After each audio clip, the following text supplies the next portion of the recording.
Retour ce soir sur la déclaration de Fès adoptée hier à l'issue du forum de l'Alliance des civilisations qui s'est clôturé dans la capitale spirituelle du royaume et suite à la rencontre entre le roi Mohamed VI et le secrétaire général des Nations Unies Antonio Guterres.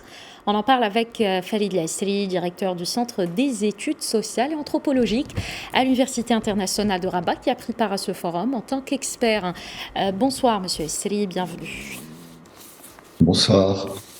Alors, bienvenue. Le secrétaire général de l'ONU est revenu sur les valeurs de tolérance, de compréhension mutuelle et de dialogue des valeurs qui devraient, selon lui, être reconnues et promues au moment où les conflits dominent la scène internationale. Il s'est ainsi félicité de l'adoption de la déclaration de Fès, une déclaration forte et engageante. Quelle est votre lecture de ces déclarations ?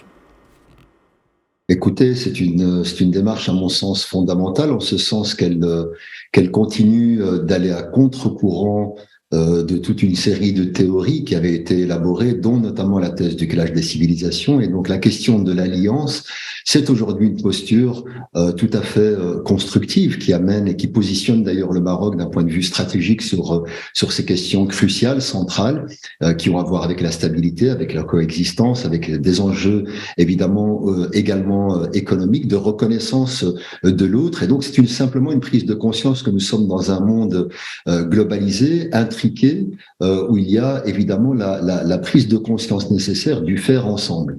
Et donc, que ce soit évidemment le discours d'ouverture, mais également le discours de clôture avec les recommandations et les directives, ça me semble être une dynamique qui a été majeure par les voix des acteurs religieux, par les voix des décideurs politiques, mais également par les voix de la base, c'est-à-dire des structures associatives, des dynamiques du terrain, etc. Donc, il y avait cette rencontre entre les décideurs, ceux qui font la réalité, ceux qui pensent la réalité, également les académiques, et donc sur un enjeu qu'il faut manifester de manière encore une fois fondamentale et ne pas se lasser par rapport à cette dimension. Le fait de l'avoir ancré à Fès, c'est simplement de nous montrer que nous avons affaire également à un enracinement urbanistique et patrimonial qui depuis 12 siècles accueille une dynamique de la rencontre, et elle l'a manifesté à travers un patrimoine qui doit continuer à mon sens dans l'avenir.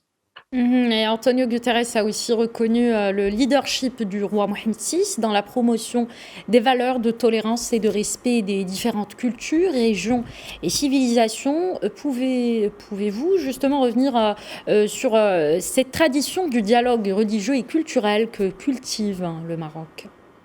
Alors effectivement, le fait d'avoir la pertinence de l'enracinement d'une telle rencontre au Maroc est évidemment une évidence, en ce sens qu'elle est à la confluence des civilisations, des cultures, des langues. Il y a une imbrication et une coinclusion, comme je l'ai dit, qui est rappelée d'ailleurs par le cadre de la Constitution.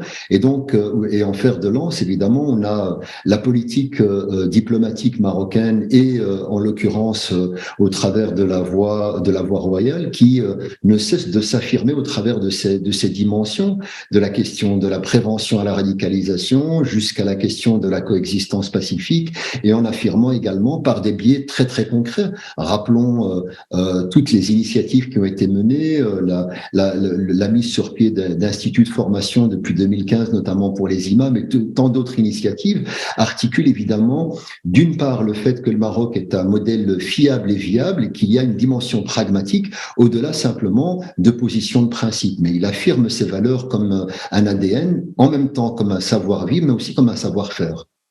Merci beaucoup Falid Lassri. Je rappelle que vous êtes directeur du Centre des études sociales et anthropologiques à l'Université internationale de Rabat.